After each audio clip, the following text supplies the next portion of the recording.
ڈر ہے کچھ لوگوں کو اسلام سے متاثر نہ ہو جائیں۔ قرآن کا مطالعہ کریں تو ہر زمانے کے لحاظ سے آپ کو رہنمائی ملے گی۔ قرآن بتاتا ہے ایمان والے وہ ہوتے ہیں جن پر لوگ آگے چل کر ان سے نسبت جوڑتے ہیں۔ میں آپ سے پوچھتا ہوں کہ جو اللہ تعالیٰ سے ڈرے گا کیا وہ دنیا میں کسی اور چیز سے ڈرے گا؟ بعض مرتبہ حالات سنگین ہوتے ہیں تو لوگ کہتے ہیں کہ ہم خوشی نہیں منائیں گے، ہم لوگوں کے ساتھ غم میں شریک ہوتے ہیں، یہ اسلام کا شیوا نہیں ہے۔ ڈر ہے کچھ لوگوں کو کہ اسلام کی قوت بڑھ نہ جائے، اس لیے وہ طرح طرح کی قانون سازیاں کرتے ہیں۔ بعض نوجوانوں نے مجھ سے پوچھا کہ ہم آسٹریلیا چلے جانا چاہتے ہیں، ہم کینیڈا چلے جانا چاہتے ہیں، ہم نیوزی لینڈ جانا چاہتے ہیں۔ کس لیے جانا چاہتے ہیں؟ موت سے بچنے کے لیے۔ جان دی ہوئی اسی کی تھی، حق تو یہ ہے کہ حق ادا نہ ہوا۔ آج مسجد کے گیٹ گرائے جاتے ہیں، 100 سال 200 سال کے بعد یہی لوگ مسجد بنائیں گے۔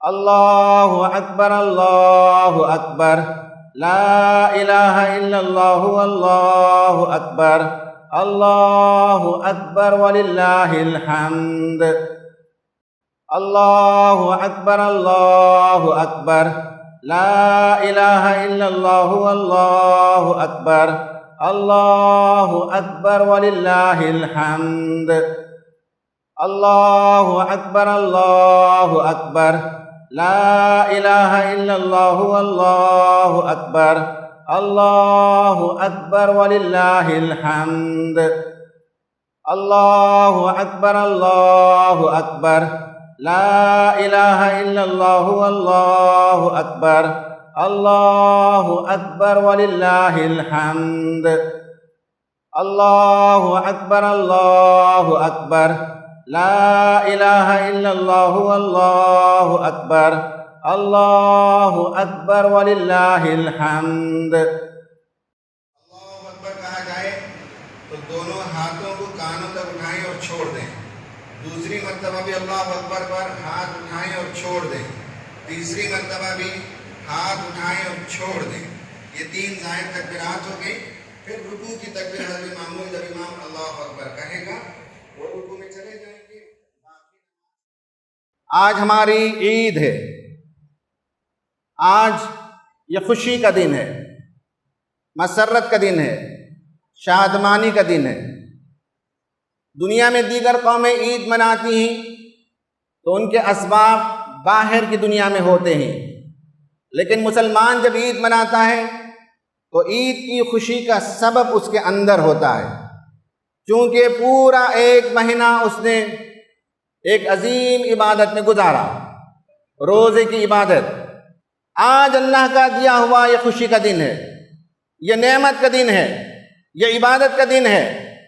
آج حدیثوں سے معلوم ہوتا ہے کہ اللہ تبارک و تعالی مومنین سے بے انتہا خوش ہوتا ہے، لیکن یہ طریقہ کہ خوشی اللہ تعالی نے دی اور ہم کہیں کہ خوشی نہیں منائیں گے، یہ اسلام کا طریقہ نہیں ہے۔ اسلام یہ کہتا ہے کہ جن کے ہاں خوشی نہیں ہے کسی وجہ سے، انہیں غم سے نکالا جائے اور آج ہماری خوشی میں انہیں شریک کیا جائے۔ صدقۃ الفطر اسی لیے ہے کہ جن گھروں میں خوشی منانے کے اسباب موجود نہیں ہیں، انہیں غم سے نکالنے کے لیے آج صدقہ فطر دے کر عید کی خوشی میں انہیں شریک کرنا ہے۔ بعض مرتبہ حالات سنگین ہوتے ہیں تو لوگ کہتے ہیں کہ ہم خوشی نہیں منائیں گے، ہم لوگوں کے ساتھ غم میں شریک ہوتے ہیں، یہ اسلام کا شیوا نہیں ہے۔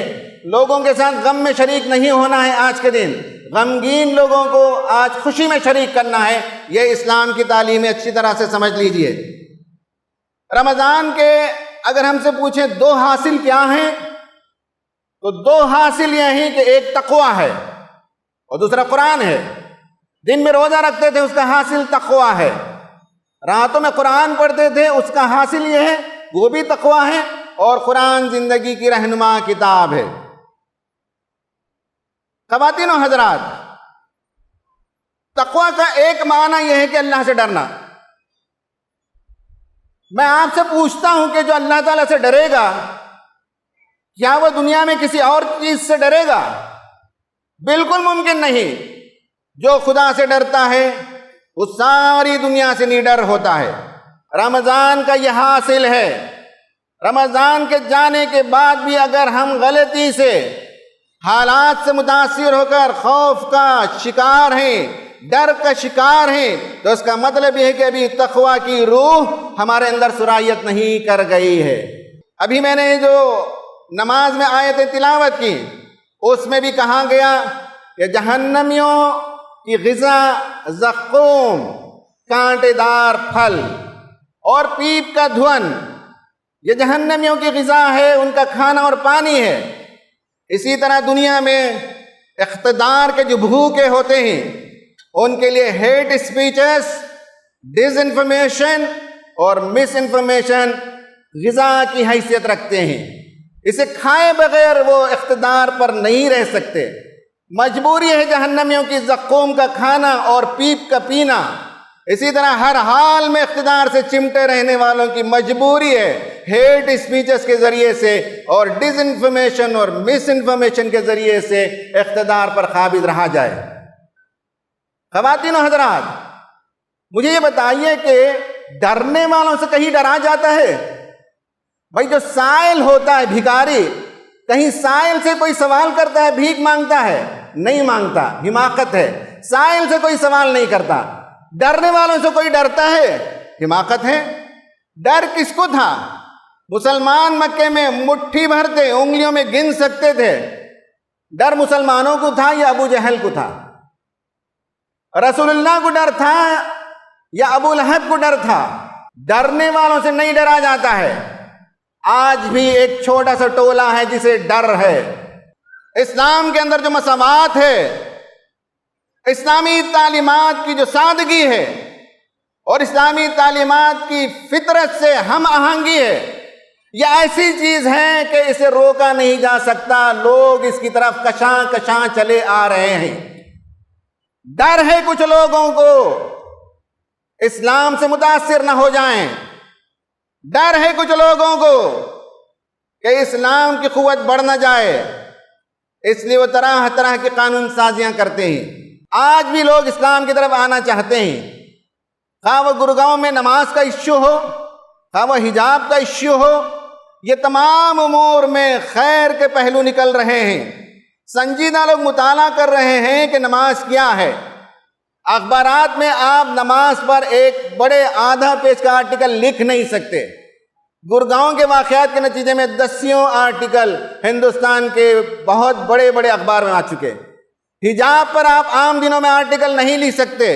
عورت کا اسلام میں جو مقام ہے، حیا کا جو آئیڈیا ہے اسلام میں، لباس کا جو کانسیپٹ ہے اور انٹر سیکس کی جو منگلنگ ہے، دونوں صنفوں کے درمیان ملنا جلنا، خلط ملط، اس کے بارے میں اسلام کے جو صاف شفاف اس کی تعلیمات ہیں، اس پر آپ لکھ نہیں سکتے تھے۔ لیکن حجاب کے ایشو نے کتنے لوگوں کو مجبور کر دیا پڑھنے اور لکھنے کے لیے۔ یہ تو حالات ہیں، اسی سے تو ڈرا جا رہا ہے اور اس کے عوض میں آپ کو ڈرایا جا رہا ہے، اور نوجوان ہیں کہ ڈرتے جا رہے ہیں۔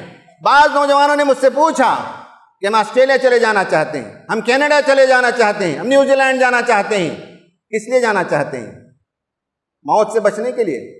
تعلیم کے لیے جا رہے ہیں تو ٹھیک ہے، جاب کے لیے جا رہے ہیں تو ٹھیک ہے، گردن بچانے کے لیے جانا چاہتے ہیں۔ قُلْ إِنَّ الْمَوْتَ الَّذِي تَفِرُّونَ مِنْهُ فَإِنَّهُ مُلَاقِيكُمْ۔ سنو، جس موت سے تم فرار اختیار کر رہے ہو وہ تمہیں نیوزی لینڈ میں بھی آ کر ملاقات کرے گی، کینیڈا میں بھی آ کر ملاقات کرے گی۔ أَيْنَمَا تَكُونُوا يُدْرِككُمُ الْمَوْتُ وَلَوْ كُنْتُمْ فِي بُرُوجٍ مُشَيَّدَةٍ۔ تم جہاں بھی رہو موت آ کر تمہیں دبوچ لے گی۔ تم لوہے کے مضبوط قلعوں میں ہی کیوں نہ بند ہو جاؤ، وہاں بھی تمہیں موت آ کر دبوچ لے گی۔ تو جان سے ڈر، موت سے ڈر، یہ مومن کا شیوا نہیں ہے۔ موت برحق ہے، موت آنی ہے، کب آئے گی کہاں آئے گی یہ اللہ تعالیٰ کے ہاں طے ہے، اور اگر حق کے راستے میں موت آ جائے تو کامیاب ہیں آپ۔ جان دی ہوئی اسی کی تھی، حق تو یہ ہے کہ حق ادا نہ ہوا۔ نوجوانوں سے میں یہی کہنا چاہتا ہوں، جتنی زندگی ملی ہے اسے اللہ کے راستے میں لگانے کا فیصلہ آج کے دن کیجئے۔